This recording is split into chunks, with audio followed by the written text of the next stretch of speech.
So now it is time to give out these awards. I'm excited for this. When you step into a critical moment of your life, like when you're preparing to graduate high school, and you receive two kinds of advice, who you listen to will truly shape your life.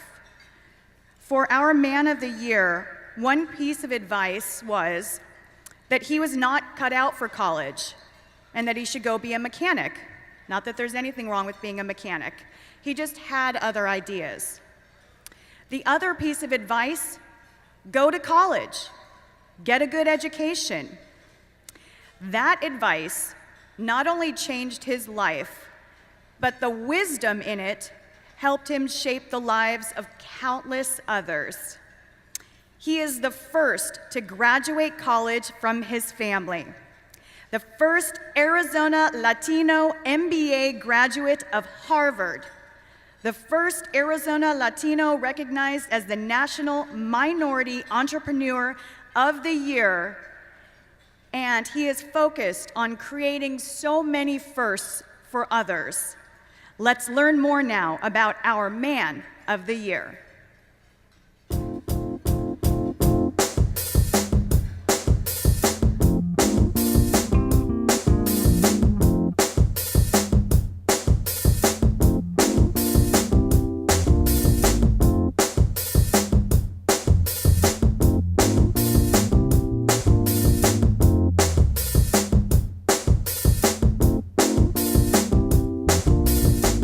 Gary has been my mentor for more than 8 years, and it's interesting to ask what is my relationship to Gary, because it's part mentorship, but it's also part, I guess you would say, family. You know, I've come to know Gary really, really well. He's come to know me very well, and I've become very close to him and his family, and to be quite honest with you, I feel like I'm a part of his family and he's a part of mine. Well, Gary and I have known each other for a long time, so I consider him a good friend. He's a colleague in the community, and he's also one of our board members, former chairman of our board. Gary and I first met when I moved to Arizona 7 years ago. He's one of our Wells Fargo, Arizona Community Advisory Board members, and just a terrific leader in the community. So I've worked for the last 10 years closely with Gary as fellow board members for Blue Cross and Blue Shield of Arizona.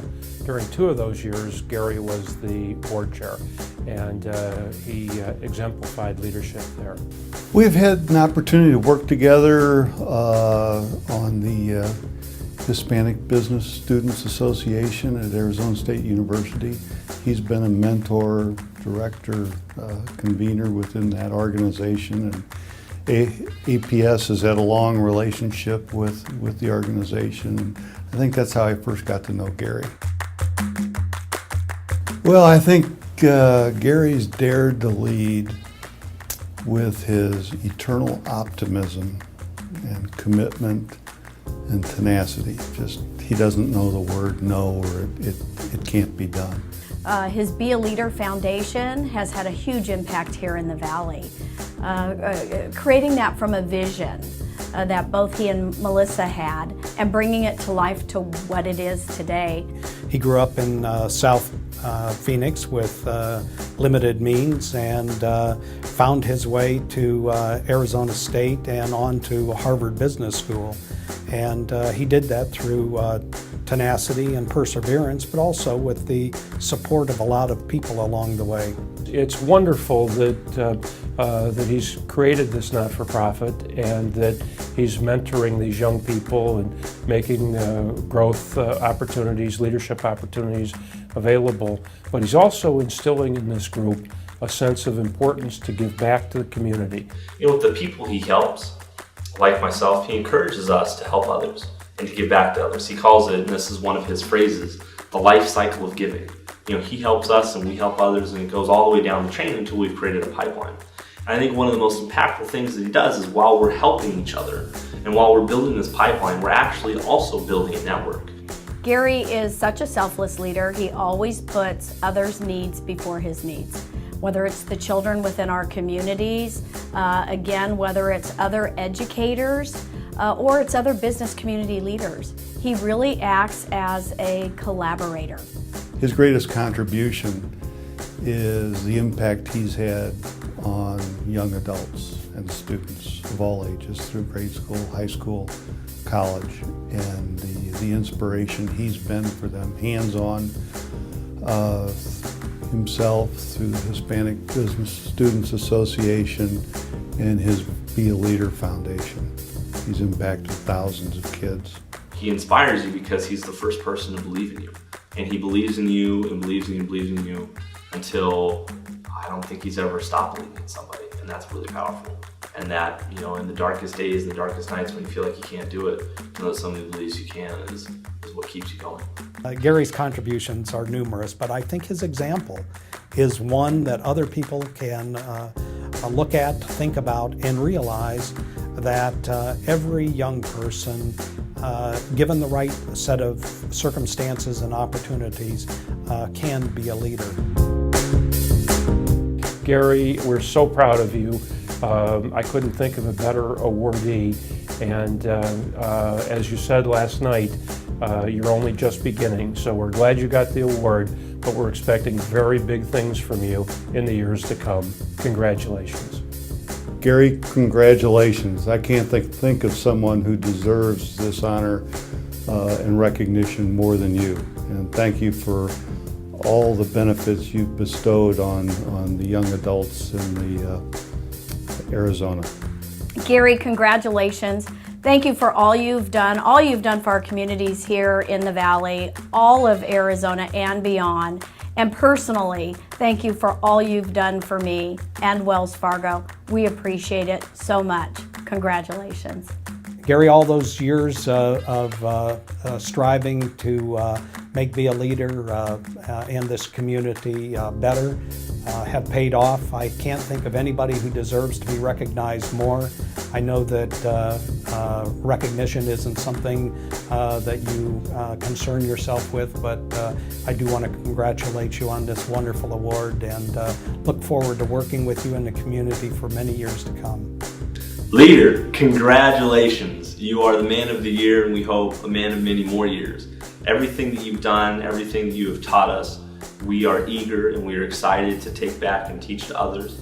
We are eager and we are excited to give back to others, and we're eager and excited to come home, having achieved our dreams and having done all of these things. And so I think I speak on behalf of everybody out here on the East Coast that have been touched by the Be a Leader Foundation when I say, Leader, congratulations, Leader, you did it.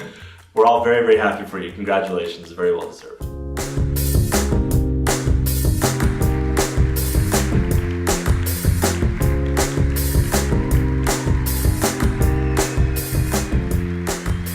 Ladies and gentlemen, our man of the year, Gary Trujillo.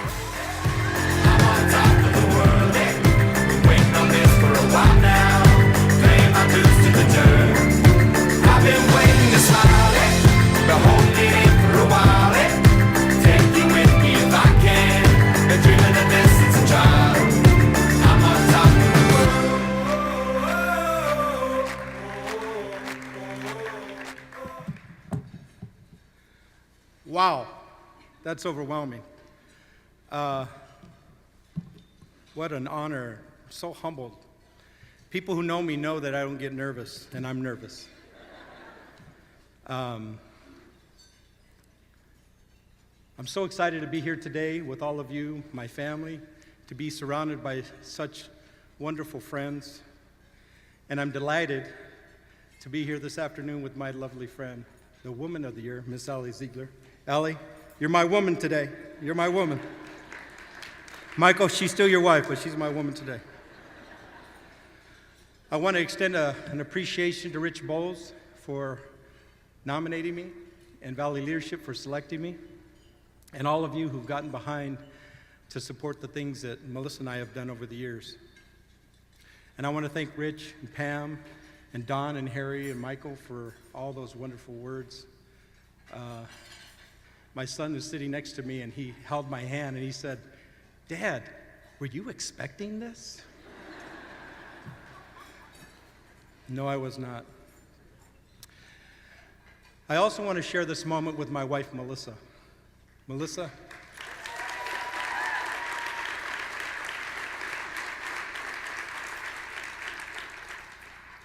Melissa, I stand here today representing us and our life's work. Thank you for always holding my hand, being my inspiration, my mentor, and my rock. Melissa, you're the fuel that ignites our success. Thank you for being my partner.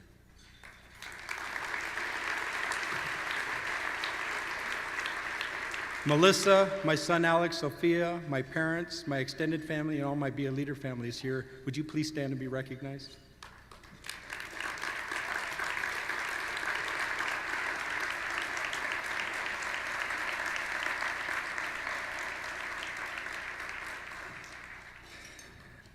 So mentorship. Today, I'd like to focus on the power of mentorship.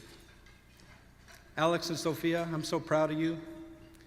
In life, you're going to have many opportunities, and you're going to have mom and dad to stand next to you all the way to help you in your success. I also want the two of you to know, though, that you're going to have tough decisions to make when it comes to your college career and your life. And those moments are going to be called crossroads. I want to share a story about a 13-year-old kid. Alex, Sophia, I was only a few years older than you are today. One day I was out on a basketball court, and I was shooting hoops, and this guy walked up upon me. His name is Pete Garcia, and he asked me to help him line the baseball field. And I said no, because I was playing basketball. And those of you who know Pete, and we refer to Pete as Big Dog, he challenged me to a game of one-on-one. Well, needless to say, that day, I lined the baseball field. Many of you may know Pete as a former president and CEO of Chicanos por la Causa. And for whatever reason, I was lucky enough to be taken under his wing. Pete will probably tell you that the kid he met 40 years ago was a bit cocky, probably a lot cocky. But he saw something in me. I was fortunate. And I'm grateful that Pete and his wife Sarah are here today. Would you both please stand and be recognized?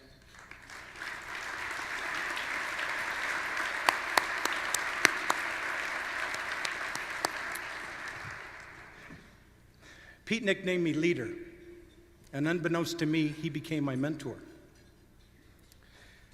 Even though I wanted to attend South Mountain High School, he helped me with my first crossroad.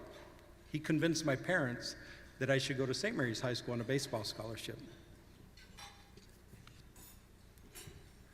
That wasn't a decision I actually wanted to go do, but he convinced my parents. For 4 years, Pete encouraged me to take a leadership role in my own life. During my senior year, he helped me with my second crossroad. He insisted that I see my high school counselor. Later that day, I called him from the school lobby, and I said, Pete, my counselor said that I'm not college material, that I should become a mechanic.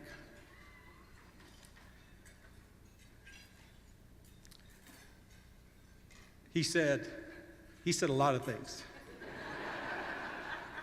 He said, Leader, don't move. I'm coming right now, meet me in the lobby. When Pete arrived, he did two things. One, he talked to my counselor. He shared a few unholy words. And with the approval of my father, he drove me directly to ASU to get registered for college.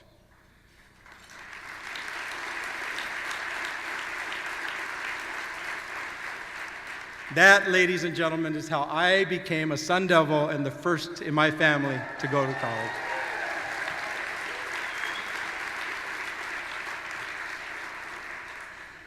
As we know, challenges and turning points are guaranteed in life. And these are the times when mentors help us see more clearly. This reminds me of another mentor, Mr. L. William Seidman. Bill Seidman, former chairman of the FDIC and the former dean of the College of Business. He and his wife were very significant mentors in my life. When I was facing the unknown, Bill brought perspective to a path that I thought was normally impossible. He would say, do not think of the future as a dark alley. Think of it as an unlit street. Bill shed light on many opportunities. He challenged me to venture to Wall Street, and later in life, he challenged me to get my MBA. When Bill asked me to go back to school, I gave him every excuse I could think of. Bill, I haven't taken the GMAT. Bill, I love my career. I love my job. Bill, I don't want to go back to school. Well, Bill was not impressed at all with any of my excuses. In fact, as he would traditionally do, he raised his finger and he said, Gary, just agree with me that you're going to apply to one school and I get to pick it. So as a good mentee, I agreed. Then he pulled out an application and he put it on my kitchen table. It was from Harvard Business School. I said, I can't go there. He said, why? Who told you so? And I said, I don't know. No one told me. It's how I feel. And he said, well, you can't feel that way. He said, remember, Gary, never, ever say no for others.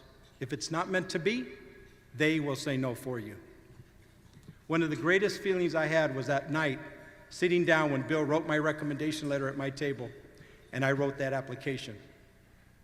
Another great feeling was the afternoon when my family, Pete and Bill, and many others were sitting in the audience when I walked across that platform and got my MBA, got my diploma.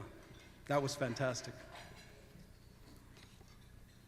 We can all be tenacious in life, but the wisdom that a mentor provides us is invaluable.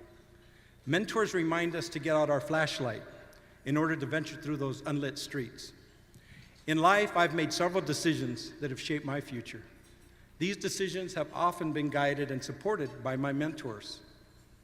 Mentors and crossroads become a part of the fiber of who we are today. It's a strong connection that only becomes more resilient when we begin to share ourselves with others. These relationships often develop unexpectedly.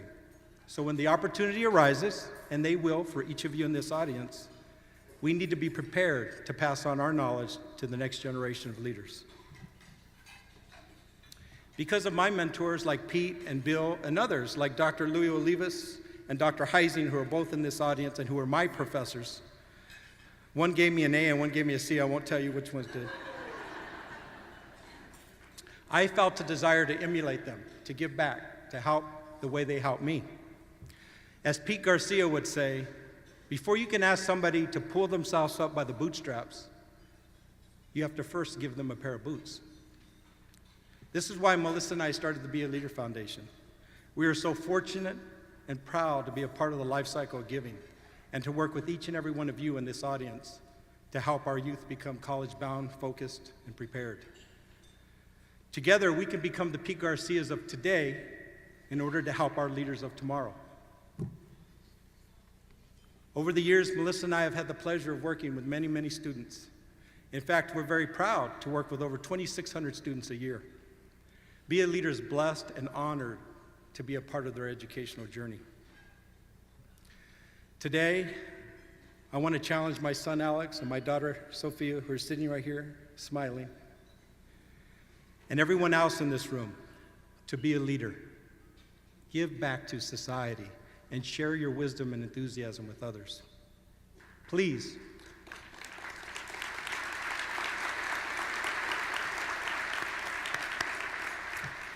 Please turn on your flashlight and help others see their pathway. I promise you, it will enrich your life. Finally, I urge each and every one of you, I urge you to be a mentor. Invest your time and energy in someone young. Inspire them, guide them, encourage them, and most importantly, help them achieve their dreams and their success. You can do it. I dare you to lead. Thank you.